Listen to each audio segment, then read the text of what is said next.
Wake up and smell the coffee, Mr. LaRusso.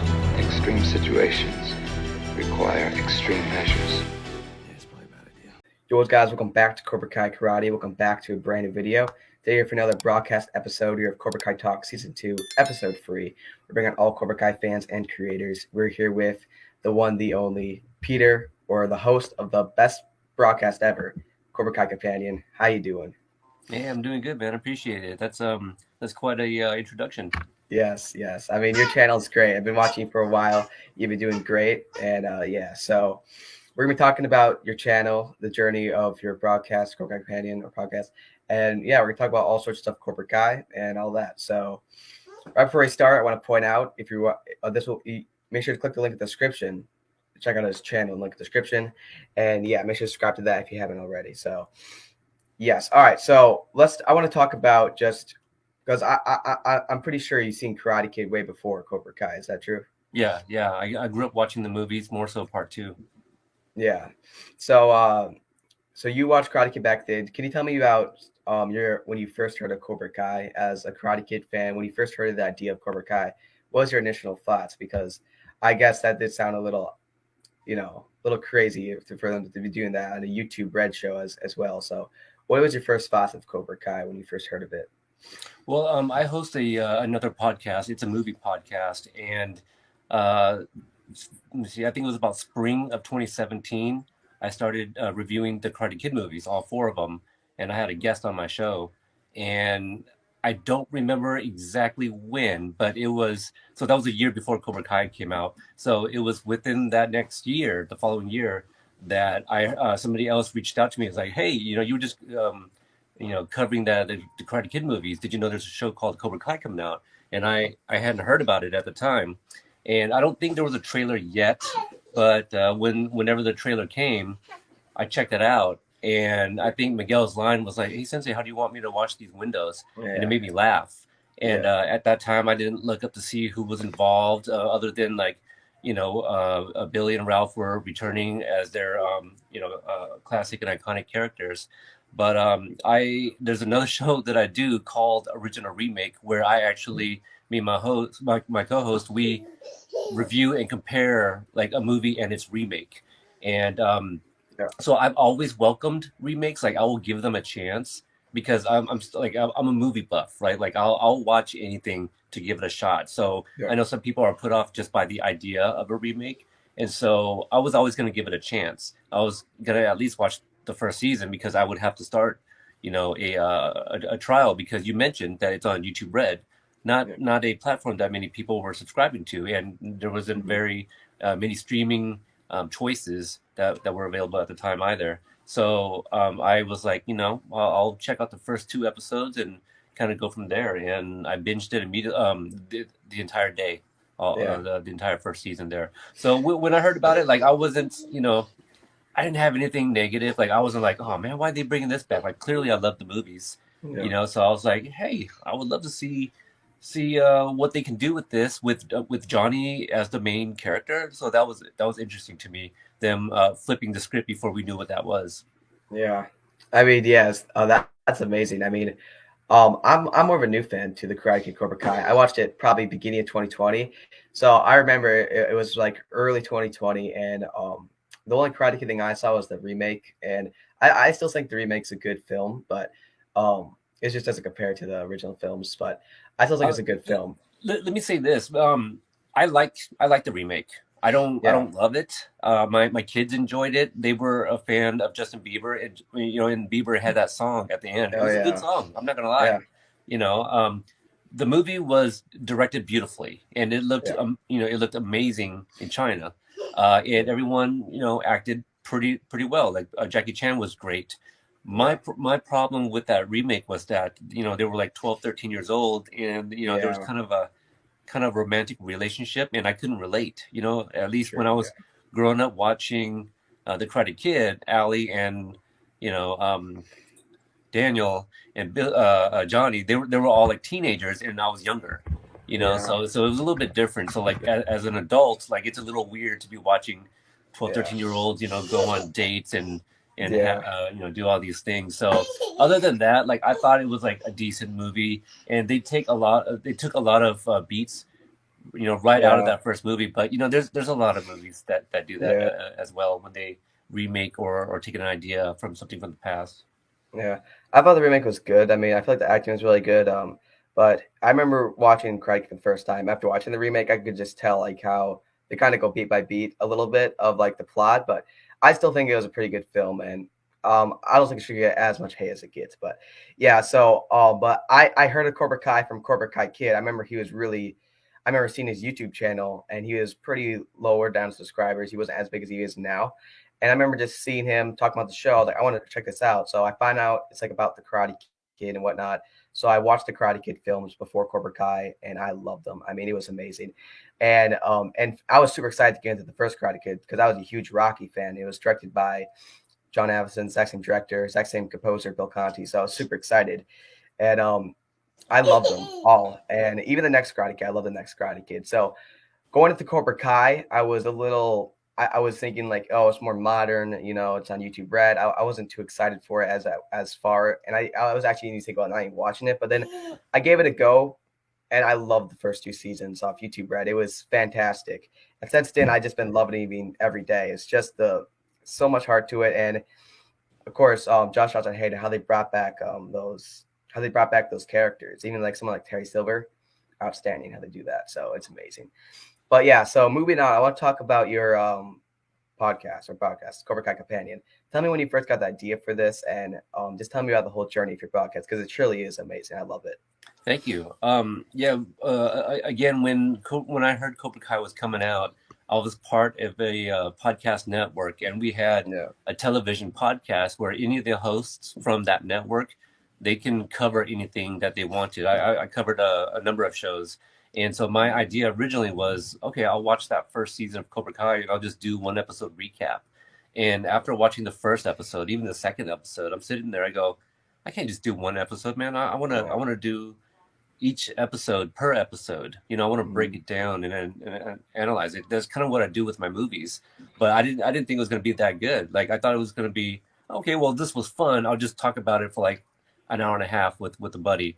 But I spend like almost an hour and a half for each episode.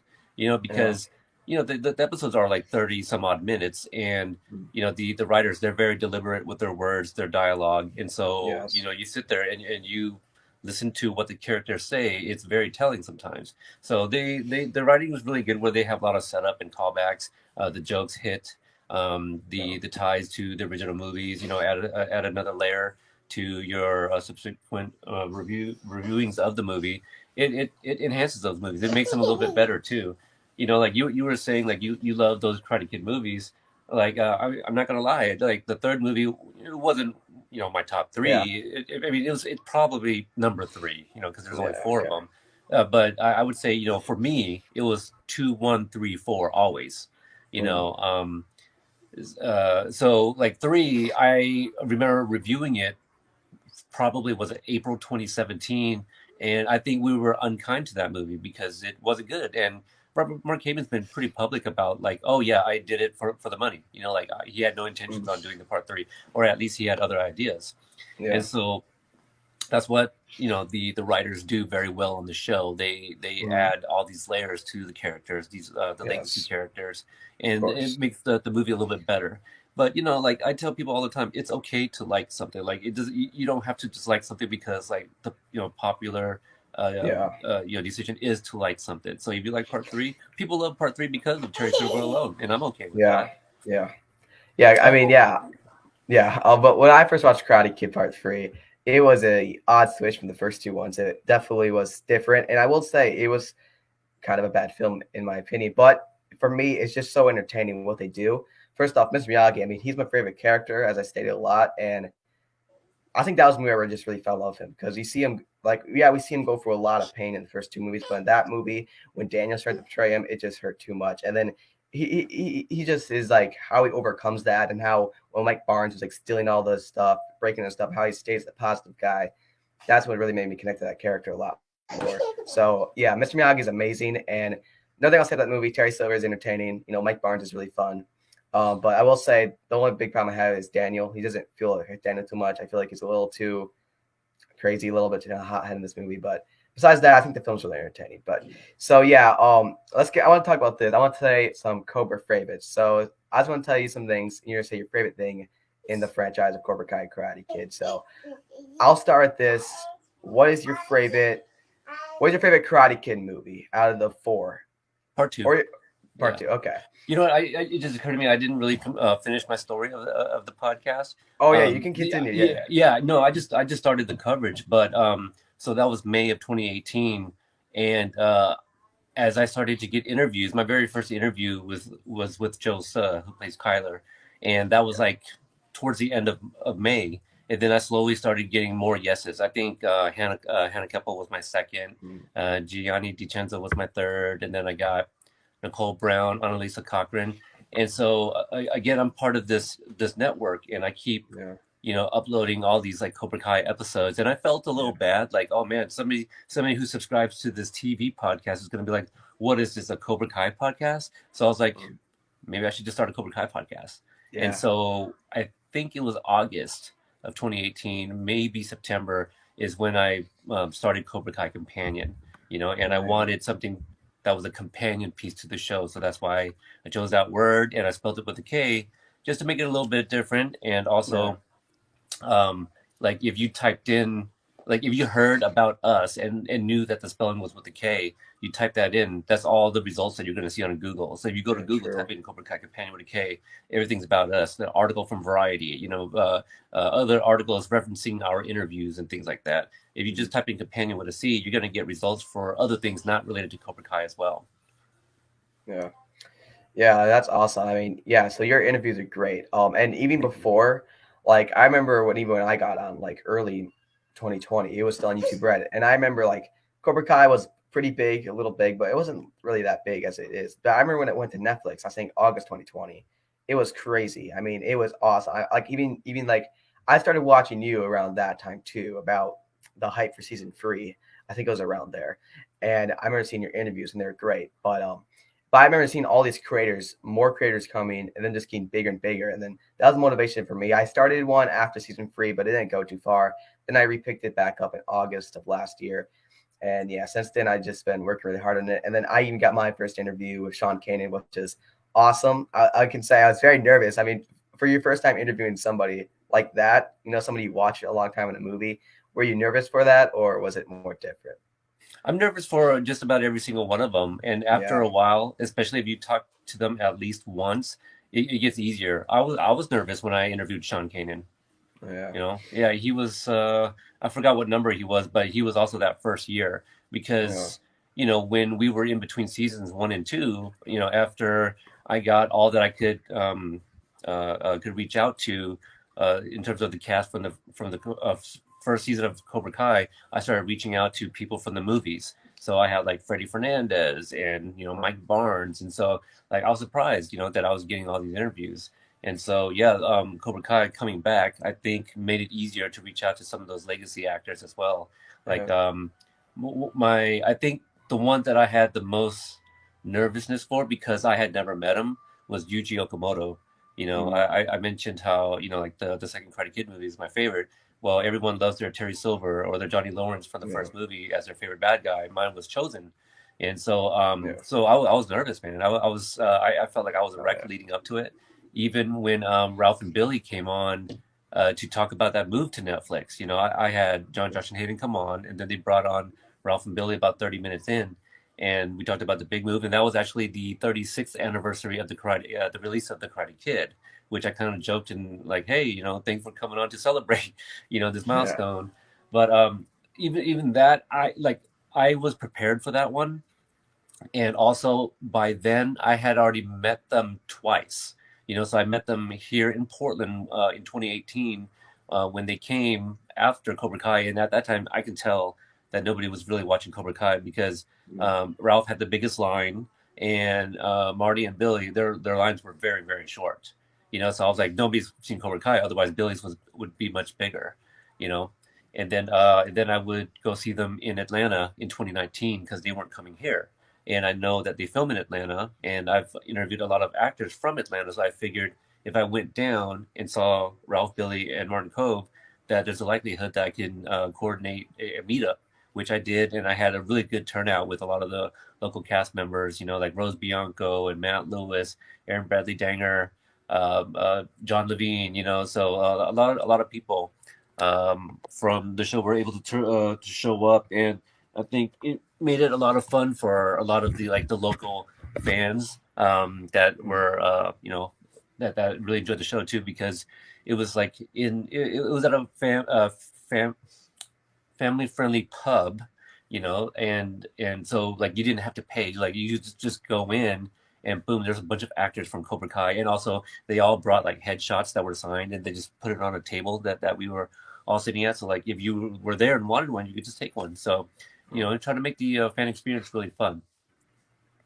Oh, that's awesome. Yeah. I do want to sort of jump skip to something that happened a little sooner. What happened? You went to Pallyfest a little while back, and there's a lot of cast members there, and you interviewed them all. You did great. I mean, I appreciate you interviewed everyone, like you did everybody. I mean, have you met all those people before, or was that your first time? The only ones I had not spoken to at the time was Mary, Peyton, and Tanner. I had already interviewed everyone else. So Thomasine Griffith, I was his first interview, and we don't know how long. I'm sure somebody knows because there's very little of it out there.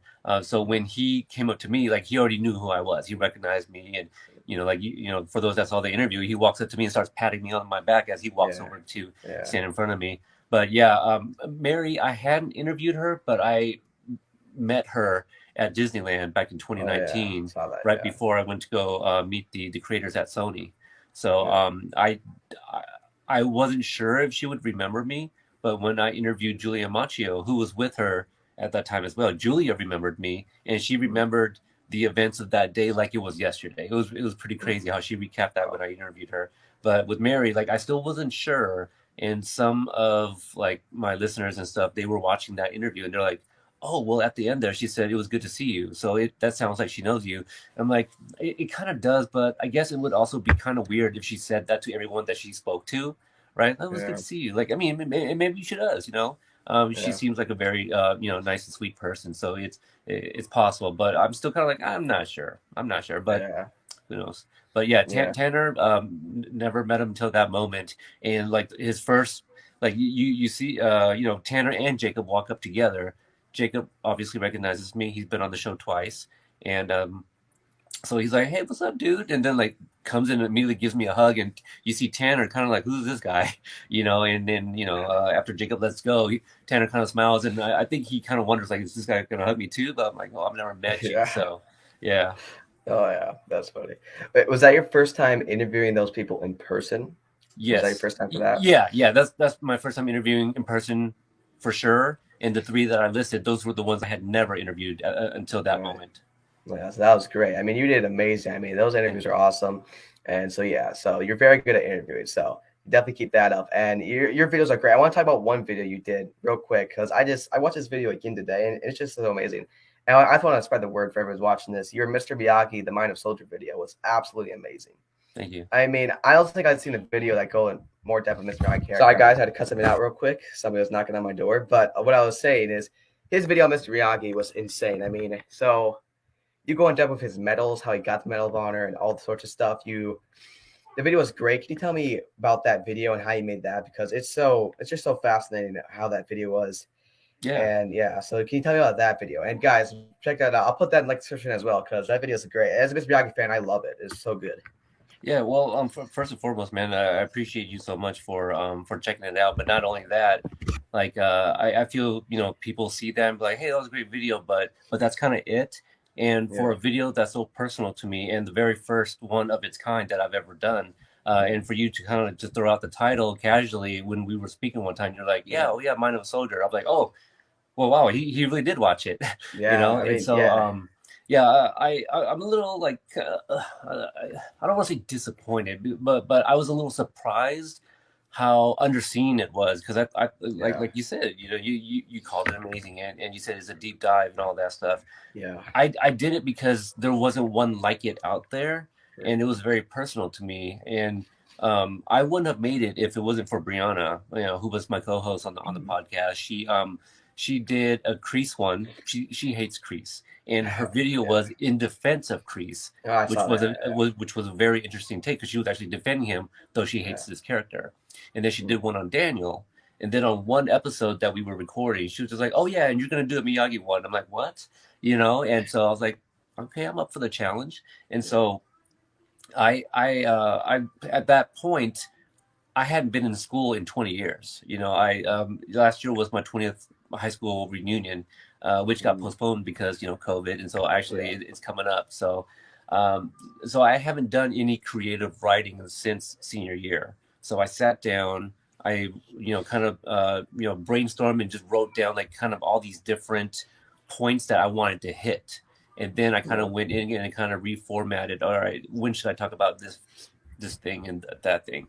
So for Mr. Miyagi, growing up, my grandfathers, they all lived in different states. And so I didn't grow up with a grandfather. And so like the Karate Kid, I had on all the time. It was one of my movies that I always had on rotation. And so I kind of looked at Mr. Miyagi as like the grandfather figure that was never really around for me. And so I talk about that in my video, but also I served in the U.S. Army for 10 years. And so I have a background in that. And some of the things that we've seen of Miyagi and the things that we kind of know about him, we can kind of have an idea some of the discrimination and the different types of people he may have come across in his service. And so I was able to kind of write about my experience and kind of relating to that. He has a very tragic story, and so I kind of want to look into that even more. And so I reached out to somebody that I had served with, who had since retired since I served with him, and I asked him to do me a favor and kind of just look up all these medals, because that's kind of his area, so he has like an idea, and so he researched on the 442nd, and then he was able to discuss with me, like in his professional opinion, what somebody had to go through to have been awarded these medals. Because you can go like look up, like how do you get awarded, but with his professional opinion and based off of his research, he was able to form like a really good hypothesis, I guess, if you want to say that word, on how Miyagi got these medals. So it was kind of hard, because like I went off of a Wikipedia page, and I'm sure the person who put those medals up got like some pretty good looks at his blouse with the medals, because I don't think there's like a real clear shot. Like you just kind of look at something like, okay, I think that's what that medal is, because there's so many medals out there, and that scene is kind of dark, and so you don't know if the color you think it is even the right color. So there was a lot of research that went into it. It's only 17 minutes, and yeah, I got a lot of great feedback. But I also feel like they were like the big Karate Kid fans too. I am curious to hear from like a casual Karate Kid person, which I did actually on Facebook. Someone that I know who doesn't watch the show or anything, she actually was like, "Peter, this is really good," and that meant a lot to me, because she's also a published author. So. And John Hurwitz, I don't know if he's seen it. I asked him, and he said he had, but the reason I asked him was because 2 different times he retweeted it. One from my personal account. That's when I first put it out, because I didn't want to kind of use my Cobra Kai account to promote it, because I wanted to see if people would watch it based off of just it being about Miyagi by itself. And then I think I waited. So that was for Veterans Day of last year. And then this year with Memorial Day, I then tweeted it out from my Cobra Kai account, because now it's been out there, and I was like, okay, well the numbers, I was hoping it was going to be a little bit more than that, and so I put it out there for the Cobra Kai fans to see if they would like it, the ones that follow me, and John retweeted it then as well. So I appreciate that he was also trying to help me put it out there. Yeah, the video's fantastic. I mean, for everything you did for that, just even your story of how you relate to that character, it's absolutely beautiful.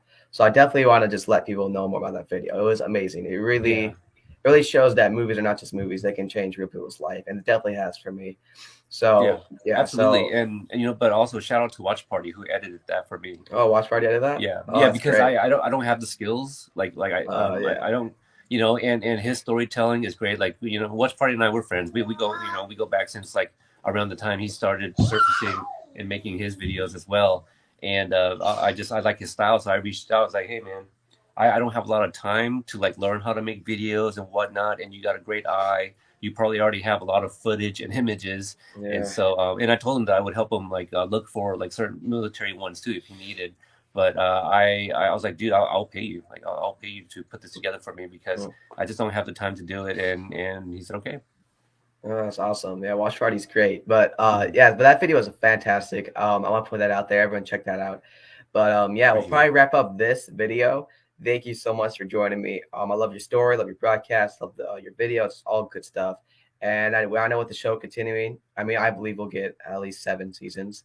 You'll keep going on, and even when it's over, I believe you and your broadcast can keep the legacy going because you have already. Even in the off season, we're waiting for a season. You're out there interviewing, making videos. It's all great stuff. So, yeah. So you're the best. Thank you for joining this, and thank you everyone for watching this. Check out his channel and his video in the description. See you guys next time. Peace.